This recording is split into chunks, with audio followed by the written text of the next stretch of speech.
black children, they are actually fighting each other because there is a part of them that cannot stand the sight of themselves.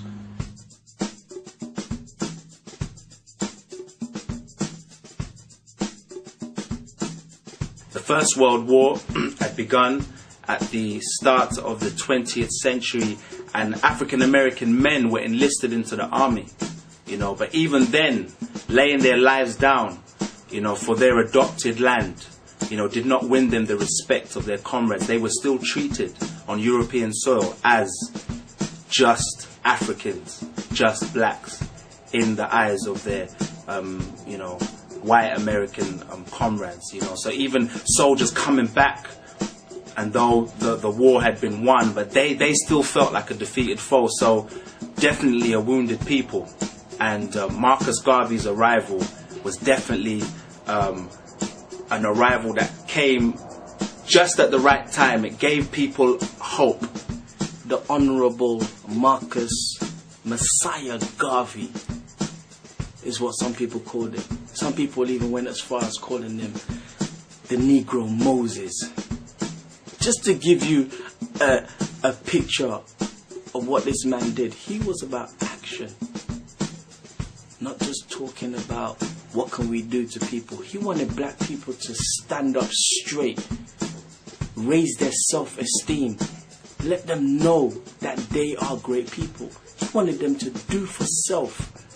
He understood that there was something called the black dollar, and basically that means that we can spend money amongst us and not have to come out of our community.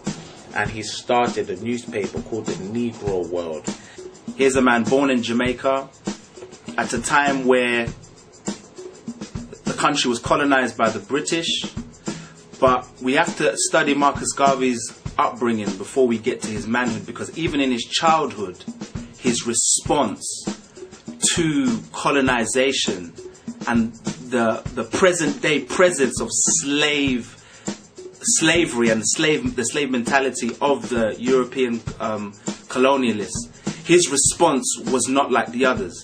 He did not approve of the jobs that the Jamaicans, the black Jamaicans, were only entitled to, blacksmiths and whatsoever. So by the time he reached adulthood, he went to the University of London. He studied there, was inspired by Booker T. Washington. By the time he came to the States, this is 1916 in Harlem, a year later he formed the UNIA, the Universal Negro Improvement Association. And by forming the UNIA, he started a movement which was about taking people back home. When I say home, I mean Africa, the motherland. Marcus Garvey lifted the people's spirits. He told them about uniting, that we need to unite, that black people are not united. I mean, Marcus Garvey will call a crowd of hundreds, and then it turned from hundreds to hundreds of thousands. People would listen to him. Marcus Garvey was becoming so big, he started his own newspaper, and black people would buy that newspaper, and he would invest the money that he had made back into the black community. Marcus Garvey started getting so big, he started opening different businesses, and he was getting black people jobs, employing black people. So he really made a difference. Marcus Garvey was trying to take over the world. I mean, he elected himself the president of Africa. He elected himself the president of Africa. And I tell you, when Marcus Garvey was out, he had everybody's ear. One thing people didn't realize is, because of Marcus Garvey, the FBI employed the first black agent, Agent 600, to infiltrate Marcus Garvey's camp and feed back information to the FBI. You have to understand the symbolism of the man and the symbolism of this organization. Here came a man who formed an army, of black men calling themselves the African Legion. At that time, Africa as a continent had no leadership because of colonization. He appointed himself as the provisional African president. Marcus Messiah Garvey planted a seed. He planted a seed in people that gave them hope, that gave them faith, that gave them strength in who they are.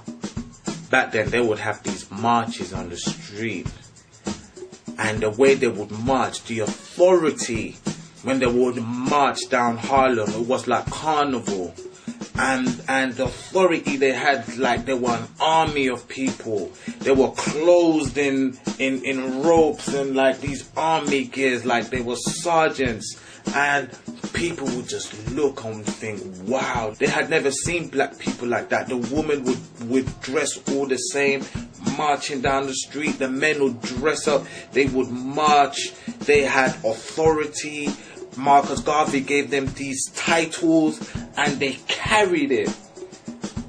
You have to understand the symbolism of this, because Africa and Afrocentricity, and as a people, black people did not have this status given to them. Yeah?